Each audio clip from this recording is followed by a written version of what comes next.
রোহিঙ্গাকে আন্তর্জাতিকভাবে যেভাবে দেখা হচ্ছে, আমরাও ঠিক একইভাবে দেখছি যে এটা মিয়ানমারের অভ্যন্তরীণ সমস্যা। রোহিঙ্গারা মিয়ানমারের নাগরিক, মিয়ানমারের জনগোষ্ঠী, মিয়ানমারের মানুষ। তাদের মানবাধিকার রক্ষার জন্য মিয়ানমার সরকারকে আলটিমেটলি পদক্ষেপ নিতে হবে। বাংলাদেশ সরকার বিভিন্ন সময় মিয়ানমারকে বিভিন্নভাবে বলার এবং বোঝানোর চেষ্টা করা হয়েছে যে রোহিঙ্গারা তোমাদের ভূখণ্ডের অবিচ্ছেদ্য অংশ, এবং সেই জায়গা দাঁড়িয়ে অতীতে শহীদ রাষ্ট্রপতি জিয়াউর রহমান এবং বেগম খালেদা জিয়ার সরকার মিয়ানমারকে যেভাবে রোহিঙ্গা ইস্যুতে অ্যাড্রেস করেছেন, পরবর্তী সরকারগুলো সেইভাবে অ্যাড্রেস করেননি বা করতে পারেননি বলে বাংলাদেশ এমন একটি জায়গায় দাঁড়িয়ে আছে যেখানে দাঁড়িয়ে আমাদের মুখ্য আলোচক বললেন আমাদের আমেরিকাকে এটা বোঝাতে হবে, আমাদের চায়নাকে এটা বোঝাতে হবে, ইন্ডিয়াকে এটা বোঝাতে হবে। আমরা মনে করি অবশ্যই তাদের সাথে ডিসকাশনের বিষয় আছে, তবে সবার আগে যাদের বোঝাতে হবে সেটা হলো আমার বাংলাদেশের জনগণকে এক কাতারে দাঁড়াতে হবে। বাংলাদেশের মানুষকে সবার দল মত নির্বিশেষে, সবার সকল মতভেদ ভুলে যে আমাদের বুঝতে হবে আমার এই ভূখণ্ড, আমার এই বাংলাদেশ, এটা সবার আগে। যখন ভূখণ্ডের কোনো বিষয় নিয়ে আন্তর্জাতিকভাবে আমরা মোকাবেলা করতে চাই, সেটা ধরে নিতে হবে সে আন্তর্জাতিক মোকাবেলাটা হলো আমার স্বাধীনতা এবং সার্বভৌমত্বের জন্য, আমার দেশের মানুষের ভালোর জন্য, কল্যাণের জন্য। এই বাংলাদেশ 1971 সালে যে রক্তক্ষয়ী সংঘর্ষের মধ্য দিয়ে জন্ম নিয়েছিল, সেই বাংলাদেশের প্রতিটি মানুষের এই দেশের প্রতি একটা কর্তব্যবোধ আছে। সেটা আমাদের সাংবিধানিকভাবেই উল্লেখ করা আছে, আর্টিকেল 21 অফ দি কনস্টিটিউশন। আন্তর্জাতিকভাবে আমরা কিভাবে এইগুলোকে মোকাবেলা করব সেটা আমাদের সংবিধানের 25 অনুচ্ছেদে বলা আছে। আমাদের সংবিধানের 25 অনুচ্ছেদটাকে আমরা যদি ফলো করি, সেখানে আন্তর্জাতিক পর্যায়ে আমার সরকার কিভাবে ডিল করবেন, এবং সেখানে আন্তর্জাতিকভাবে যে সমস্ত দেশের নাগরিকগণ তাদের অভ্যন্তরীণ বিষয়ে তাদের দাবি আদায়ের জন্য যদি কোনো সংগ্রামরত থাকে, সেখানে কিভাবে ডিল করবেন সেটাও আমাদের সংবিধানে কিন্তু বিধৃত আছে। তা আমরা মনে করি রোহিঙ্গা সংকট এটা মিয়ানমারের অভ্যন্তরীণ সংকট একদিকে, আর একদিকে হলো বাংলাদেশ সরকার এটাকে দেখছেন মানবিক দৃষ্টিকোণ থেকে। এখন বলতে পারেন যে যখন এখানে ঢুকে আসছে তখন তো রোহিঙ্গার সাথে এটা আন্তর্জাতিক পর্যায়ে চলে গেছে, এটা কখনো না। কারণ রোহিঙ্গাদেরকে বাংলাদেশ সরকার আশ্রয় দিয়েছেন, তাদের পাশে দাঁড়িয়েছেন সম্পূর্ণ মানবিক মূল্যবোধের জায়গা থেকে।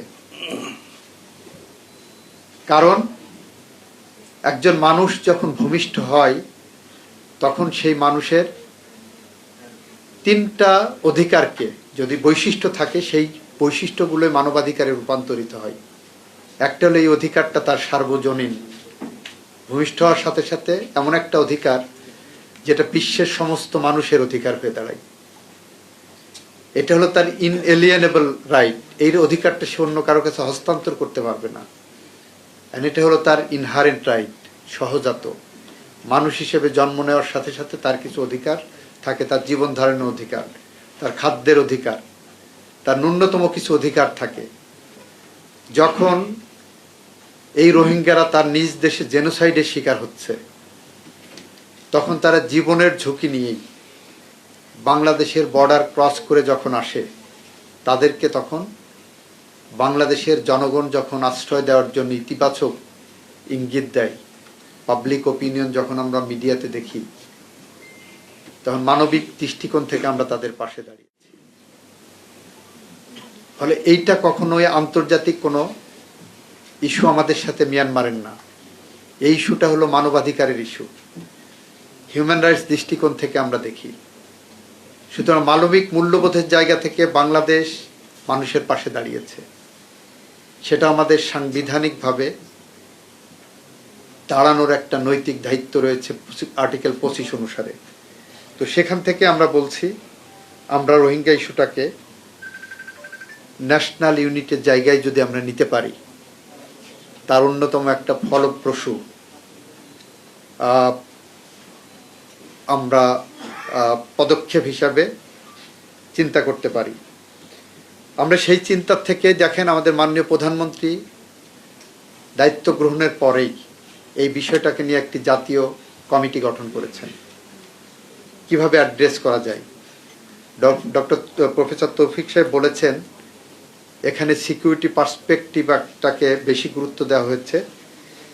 আমাদের কাছে বাংলাদেশের ভূখণ্ডের অখণ্ডতা রক্ষা করাই সবচেয়ে বড় ইস্যু, এবং সেইটা রক্ষা করতে যে সিকিউরিটি পার্সপেক্টিভটাকে হয়তো আমরা গুরুত্ব দিচ্ছি, কিন্তু আমরা ডিপ্লোম্যাটিক পাসপোর্ট এবং সোশ্যাল কনটেক্সটটাকে কখনোই বাইপাস করছি না। একই সাথে আমরা মানবাধিকারকে সর্বোচ্চ গুরুত্ব দিচ্ছি, যাতে করে রোহিঙ্গা জনগোষ্ঠীর কোনো মানবাধিকার লঙ্ঘনের অভিযোগ কোনোভাবেই না আসে। অ্যাট দি সেম টাইম ওখানকার ক্রমবর্ধমান ফৌজদারি প্রবণতা, অপরাধের প্রবণতা, সেটাকেও আমাদের অ্যাড্রেস করতে হচ্ছে। সব দিক বিবেচনা করেই আমরা বিশ্বাস রাখি আমাদের মাননীয় প্রধানমন্ত্রী যে উদ্যোগ নিয়েছেন, সেই উদ্যোগের পিছনে আপনারা আপনাদের জায়গা থেকে সোশ্যাল প্রেশার গ্রুপ হিসাবে কিংবা আমাদের ওয়াচডগ হিসাবে আপনারা ভূমিকা রাখবেন, যাতে জাতীয় কনসেনসাস তৈরি হয়। আপনারা আপনাদের জায়গা থেকে যেটা ভাবছেন, সেই ভাবনাটাই যে সব ভাবনা, সঠিক ভাবনা, এইটা না ভেবে আপনাদের ভাবনাটা আমাদেরকে দেন। মাননীয় প্রধানমন্ত্রীর নেতৃত্বে যে কমিটি আছে সেখানে দেন।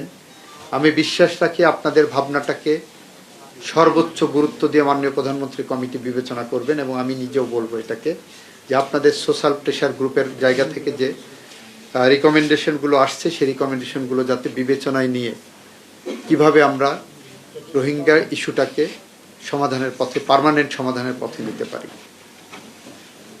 আমরা মিয়ানমারের অভ্যন্তরীণ বিষয়ে হস্তক্ষেপ করার পক্ষে না।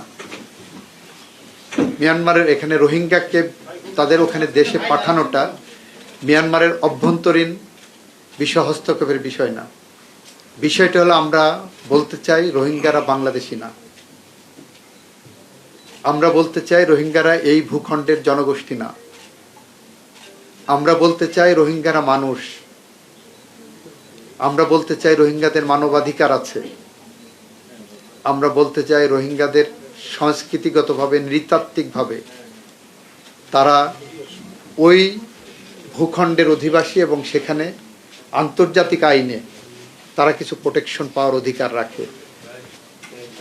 সুতরাং সেই দৃষ্টিভঙ্গি থেকে, সেই জায়গা থেকে আমরা বিষয়গুলোকে অ্যাড্রেস করার পক্ষে। তো সেখানে প্রফেসর তৌফিক সাহেব, আপনাদেরকে অনুরোধ করব, আপনারা এই সোশ্যাল কনটেক্সটটাকে মাথায় রেখে, আন্তর্জাতিক আইনকে মাথায় রেখে, মানবাধিকার আইনকে মাথায় রেখে আপনারা আমাদের জনগোষ্ঠীকে, আমাদের জনগণকে, বাংলাদেশের মানুষকে, বাংলা ভাষাভাষী মানুষকে, বাংলাদেশের ভূখণ্ডের মানুষকে এক কাতারে দাঁড় করান, পাবলিক ওপিনিয়ন মোল্ড করার জন্য, যে আমাদের সরকার রোহিঙ্গা ইস্যুতে যে পদক্ষেপ নিতে চায় আন্তর্জাতিকভাবে, সেই পদক্ষেপের পিছনে বাংলাদেশের আপামর জনতার সমর্থন আছে। আপনারা যদি এই পাবলিক ওপিনিয়নের পিছনে মোল্ড করেন, আপনারা যদি এর সাথে থাকেন, আমরা বিশ্বাস করি শহীদ রাষ্ট্রপতি জিয়াউর রহমান এবং বেগম খালেদা জিয়া সরকার যেভাবে রোহিঙ্গা ইস্যুকে আন্তর্জাতিক পর্যায়ে সমাধান করেছিলেন, সেই পথটা সুগম হবে।